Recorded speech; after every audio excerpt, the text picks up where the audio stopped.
నమస్తే. ఆపరేషన్ కగారు పేరుతో day by day continue కూడా ఎన్‌కౌంటర్‌లు జరుగుతున్నాయి. ఎప్పుడు జరిగినా సరే పదుల సంఖ్యల మీద.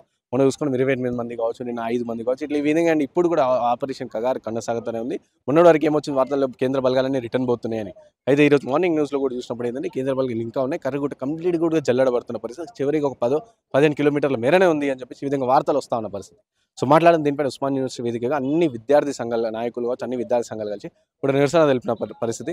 సో మాట్లాడదాం మనతో పాటు ఓయూ శ్రీకాంత్ అన్న ఉన్నారు. అన్న నమస్తే అన్న. చెప్పండి అన్న, ఈ కంటిన్యూ అంటే ఇన్ని శాంతి చర్చలు జరపాలని చెప్పేసి వామపక్ష పార్టీలు కావచ్చు, అధికార పార్టీలు కావచ్చు అన్నీ కూడా చెప్తారా, కేంద్రం వినట్లేదు. అదొక పరిస్థితి. రీసెంట్‌గా ఎప్పుడు చనిపోయిన పదుల సంఖ్యలో మొన్న 28 మంది. సో నంబాల కేశవరావు ఈ విధంగా చాలా మెయిన్ లీడర్స్‌ని కూడా చంపేసి టార్గెట్ చేసుకొని చంపుతారు. సో ఎట్లా కూడా వచ్చాయి ఈ ఘటనలు వరుసగా ఇంత చేసినా కూడా? ఇది ఏకపక్ష దాడిగా మనం చూడాల్సిన అవసరం ఉంది. హ్మ్. ఎందుకు అంటే మావోయిస్ట్ పార్టీ మేము చర్చలకు వస్తామని చెప్పినప్పటి నుండి కూడా హ్మ్. వాళ్ళు ఈ దేశ ప్రజల కోరిక మేరకు ఆయుధాలు పక్కకు పెట్టి ఒక 6 నెలలైంది. హ్మ్. 6 నెలల నుండి వాళ్ళు ఎక్కడ కూడా దాడులు చేస్తలేరు. ఆ! దాడులు చేయని సందర్భంగా ఇప్పుడున్న పాలక పార్టీలు, ఇప్పుడున్న కేంద్ర ప్రభుత్వము ఏకపక్షంగా దాడి చేసి రోజు హ్మ్. 10 మందిని, 20 మందిని, 50 మంది వరకు కూడా హ్మ్. చంపేస్తుంది. దీన్ని బట్టి ప్రభుత్వాలకు, ప్రజలకు అర్థం కావాలి. హ్మ్. ప్రజల కోరిక మేరకు మావోయిస్ట్ పార్టీ శాంతి చర్చలకు ముందుకొస్తే హ్మ్. ప్రభుత్వం ముందుకొస్తలేదు. ఎందుకు అంటే ఎట్టి పరిస్థితుల ఆర్ఎస్ఎస్ ఎజెండాను బీజేపీ కంప్లీట్‌గా అమలు చేస్తుంది. హ్మ్. అందులో భాగంగానే వాళ్ళు కాంగ్రెస్ ముక్త భారత్ అన్నారు. కాంగ్రెస్ పార్టీకి అమ్మైన పేరు. హ్మ్. తర్వాత కమ్యూనిస్టు ముక్త భారత్ అంటారు. కమ్యూనిస్టులు కీలకంగా ప్రశ్నిస్తుర్రు. మధ్య భారతంలో ఉన్న సంపదకు కావాలంటుర్రు. మావోయిస్ట్ పార్టీని చంపేస్తేనే ఈ సమస్యకు పరిష్కారం అని చెప్పి వాళ్ళు మావోయిస్ట్ పార్టీ ముక్త భారత్ అంటారు. అట్లా వాళ్ళు ముక్త భారత్ అనుకుంటా అందరిని చంపేసుకుంటా ముందుకు పోతుర్రు. దీన్ని ప్రజలందరూ కూడా చూస్తుర్రు. ప్రజలు ఎప్పుడు చైతన్యవంతులే చూస్తూ ఉన్నారు. దానికి మోడీ, అమిత్ షా ఈ దాడులకు ఖచ్చితంగా బాధ్యత వహించాలి.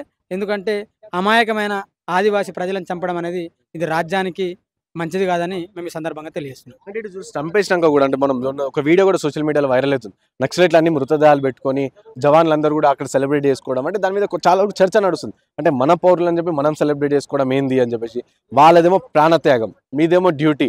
సో అది అంతుంటే ఇలా పాకిస్తాన్‌లో చంపిన ఉగ్రవాదులు 6 ఎవరైతే వాళ్ళని ఏమైంది అని ఈ విధంగా అన్ని కూడా వస్తున్నాయి. ఈ సెలబ్రేషన్స్ ఎట్లా చూడొచ్చు? అయితే దీని విషయానికి వస్తే నాకు శ్రీశ్రీ చెప్పిన ఒక పద్యం గుర్తొస్తుంది.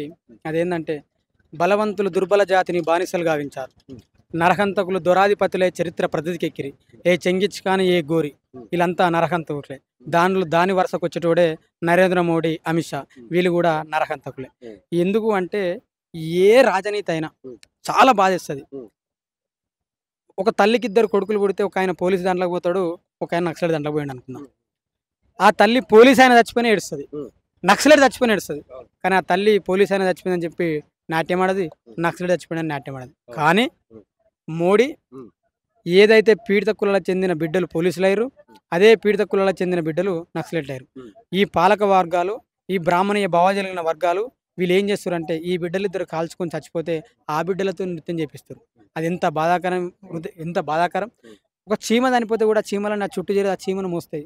మరి ఈ పోలీసోళ్ళు, ఈ గ్రే హౌండ్స్ బలగాలు మన వాళ్ళే చనిపోతే వాళ్ళు నాట్యం ఆడుతుర్రే, వాళ్ళకి మనసు లేదా అని అడుగుతున్నాను నేను. అది ఎంత ఘోరము, అదెంత బాధ. కాబట్టి ఇదంతా కూడా రాజ్యం యొక్క కుట్రలో భాగమే. ఆదివాసులను చంపడం, అక్కడున్న సంపద తీసుకోవడం వాళ్ళ ప్రధాన ఎజెండాగా పెట్టుకురు. దానికి పాపం పోలీసోళ్ళు ఇద్దరు అన్నదమ్ముల మధ్య పంచాయతీ పెట్టి ఇద్దరితోని చంపకపిస్తుంది. దీనికి ఖచ్చితంగా రాజ్యము, ప్రభుత్వమే బాధ్యత వహించాల్సి ఉంటుందని ఈ సందర్భంగా తెలియజేస్తుంది. అంటే చాలా మంది నక్సలైట్లు కూడా చదువుకున్న వాళ్ళు. ఎందుకంటే మనం నంబాల కేశవరావు కావచ్చు, ఆయన బీటెక్ చేసిన వాళ్ళు. అలాగే మన ఉస్మాన్ యూనివర్సిటీ పొలిటికల్ సైన్స్ విద్యార్థిని కూడా, ఆమె కూడా ఎన్‌కౌంటర్‌లో చనిపోయింది. అంటే ఈ విధంగా అంటే చాలా మంది చదువుకున్న వాళ్ళే పోయిర్రు.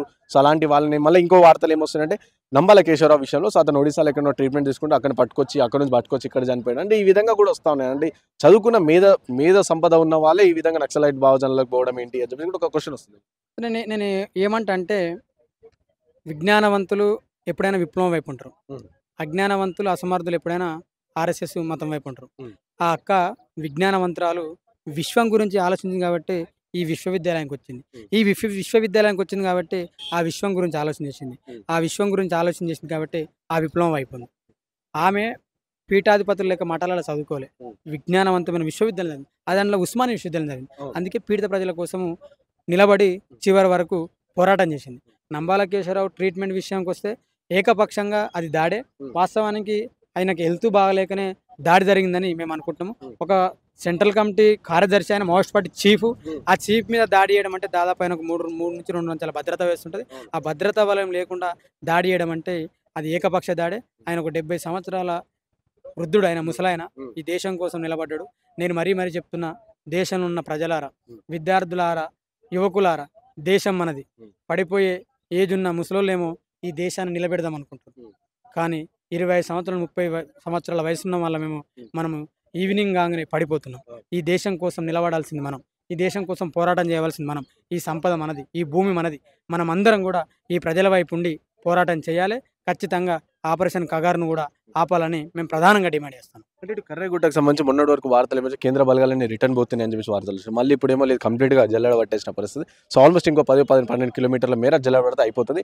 మెయిన్ పార్టీకి సంబంధించిన నాయకులు ఇటీమా కావచ్చు, అలాంటి వారు కూడా అక్కడనే ఉన్నారు. సో వాళ్ళని కూడా త్వరలోనే అంతమొందిస్తామని చెప్పి ఈ విధంగా చెప్తున్నారు.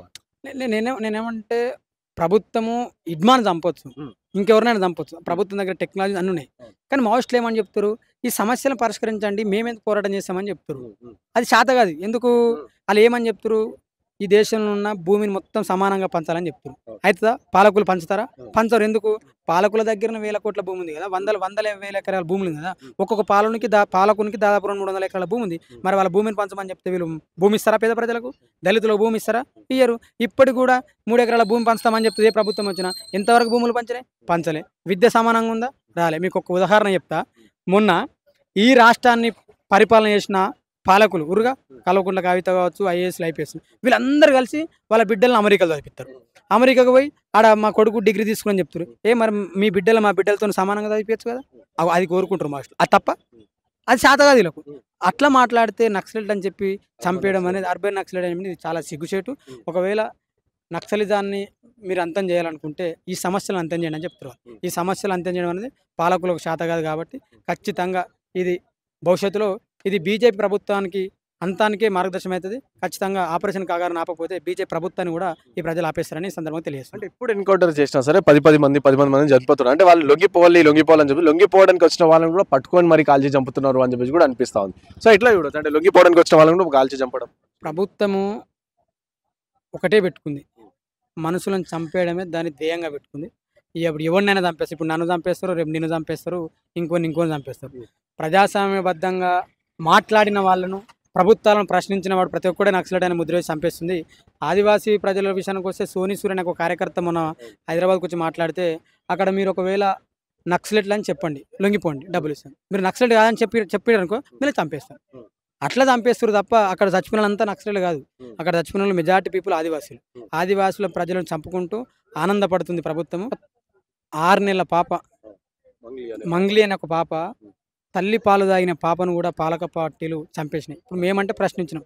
ఆ పాప ఏం ప్రశ్నించింది అంటే, ఆదివాసీ బిడ్డ పుట్టడమే ఈ దేశానికి ప్రశ్నార్థకం అయిపోయింది. ఈ ఆదివాసీలు పుడితే మమ్మల్ని ప్రశ్నిస్తారని చెప్పి అమాయకమైన ఆదివాసీ ప్రజలను చంపేస్తారు. దానికి ఉదాహరణే మంగ్లీ. 6 నెలల పాపను చంపిన ఈ ప్రభుత్వము ఖచ్చితంగా ఆ పాప ఉసిరి తలిగి చచ్చిపోతుంది. చిన్న పసిబిడ్డల ఉసిరి తలిగి ఏ ప్రభుత్వం కూడా ముందుకు పోలే. ఖచ్చితంగా భవిష్యత్తులో ఆ ప్రభుత్వము, ఈ అమిత్ షా, ఈ నరేంద్ర మోడీ ఉసిరి తలిగిపోతుంది. ఎందుకంటే 6 నెలల పసిపాప, ఏం తెలియని పసిపాప, పాలు తాగి పసిపాపను చంపిన ప్రభుత్వాలు తగిన మూల్యం చెల్లించక తప్పదు. ఈ ఇష్యూను, ఆపరేషన్ కగారు ఇష్యూను దేశం మొత్తం చూస్తుంది. ఖచ్చితంగా ఆపరేషన్ కగారును అన్ని పార్టీలు కూడా ఆపాలని మద్దతు తెలుపుతున్నాయి. కానీ మోడీ, అమిత్ షా, ట్రంప్, ఇక్కడున్న కార్పొరేటివ్ పెట్టుబడిదారుల యొక్క మాటలు విని ఆపరేషన్ కగారును కొనసాగిస్తుండు. ఇదే ఆపరేషన్ కగారుని ఇట్లే కొనసాగిస్తే భవిష్యత్తులో మోడీ, అమిత్ షా ప్రభుత్వాన్ని కూడా ప్రజలు ఆపేస్తారని సందర్భంగానే తెలియజేస్తుంది.